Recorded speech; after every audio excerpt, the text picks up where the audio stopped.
friends. Let's talk about putting our actions together in spite of fear. Sometimes we get to be so afraid of life itself that we stop ourselves from moving forward. We stop ourselves from doing the things that we need to do.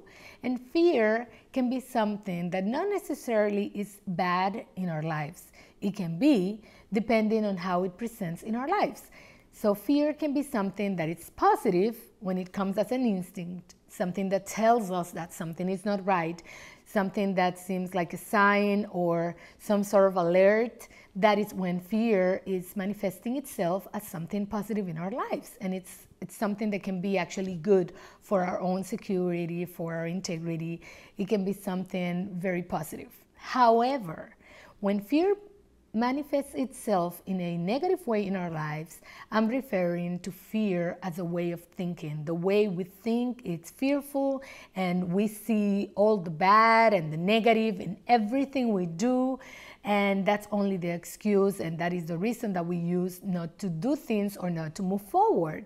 When fear appears like that in our lives, then we're talking about something that can be very negative because it overwhelms us, because it stops us from moving, it blocks us to a point that sometimes we cannot even see it. One of the things that I've seen in people that I assist in some of their emotional process is how sometimes they're feeling the way they're feeling and they can't identify that what they are feeling is fear, that they are so afraid of putting actions together, of moving out of their comfort zone, and they're not actually realizing that fear is ruling their lives at that moment.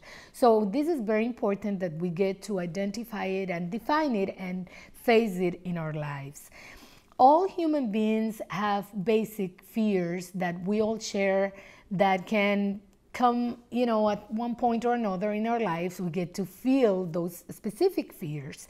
And those fears are fear to being lonely, being alone, fear to die, the fear of suffering. We don't like suffering, nobody does, but sometimes we are fearful of having to suffer. The fear of any insecurity, especially financial insecurity, and the fear of not being worthy, not being loved, not being estimated and appreciated by others. These are the basic common fears. Now, there are other fears that can actually manifest as blocks, emotional blocks and emotional burdens in our lives. And I also want to address those and bring them up so you can keep your open mind about this and you can actually identify them when you experience them. And the first one is fear to failing. We're fear of failure in our lives. So sometimes we don't do things because we don't want to fail. And in this case, fear becomes the huge excuse not to even try because we don't want to fail. So if I don't try, I don't fail. So also the fear to being successful, fear to success, fear of successing or being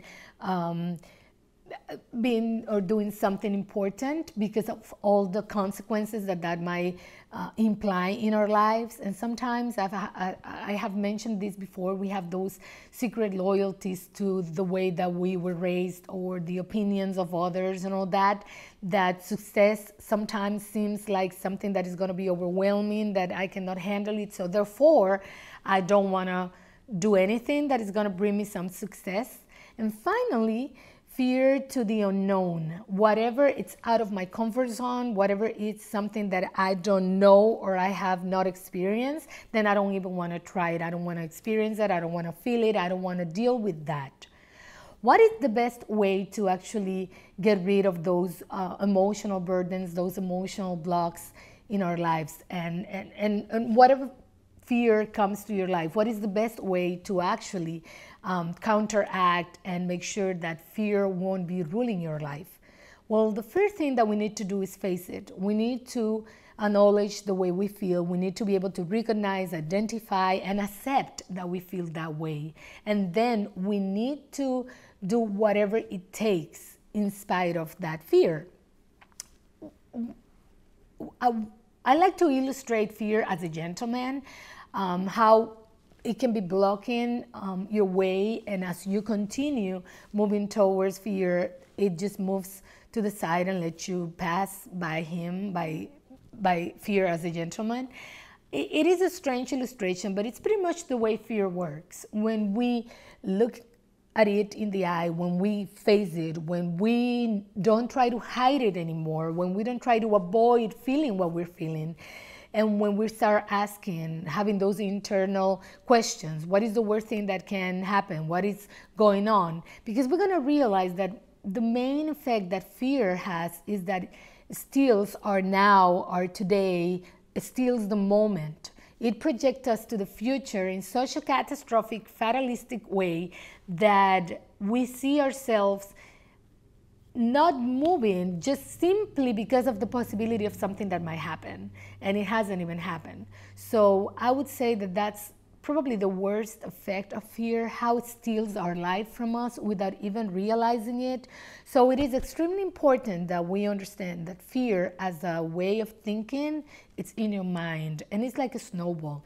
It goes getting bigger and bigger and bigger the more you think about it, the more you nurture that thought, the more you continue with that way of thinking. The same thing, as I always say, is the same energy and the same effort to think fearful thoughts than to think of good possibilities, good things, blessings, and all positive things, and to counteract that fear with something that is the opposite. One of my recommendations will be that you do that exercise. Think about a negative thought or a thought of fear, whatever that is causing you some sort of fear. Think about what would be the opposite to think about? What will be the opposed thought? What will be what you can think about in order to make this thought smaller? And that will be a great resource for you to deal with fear. In order to remove those emotional blocks, again, I want to share with you that number one, you need to identify them. You need to accept that you feel that way.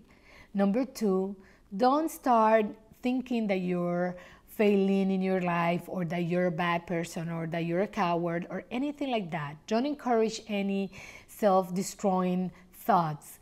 Be compassionate, be understanding with yourself.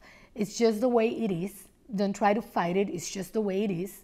Number three, try to reinforce in you the thought of believing it's possible, believing that if others have conquered their fears, you're going to be able to conquer yours too. That if others have been able to move past their fear, you're going to be able to move past your fears too.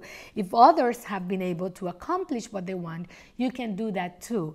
So you have to reinforce the belief in yourself kind of thought. Number four, it is important that you share the way you feel, that you talk to others about it, that you write about these things, because sometimes people can connect and identify it by writing.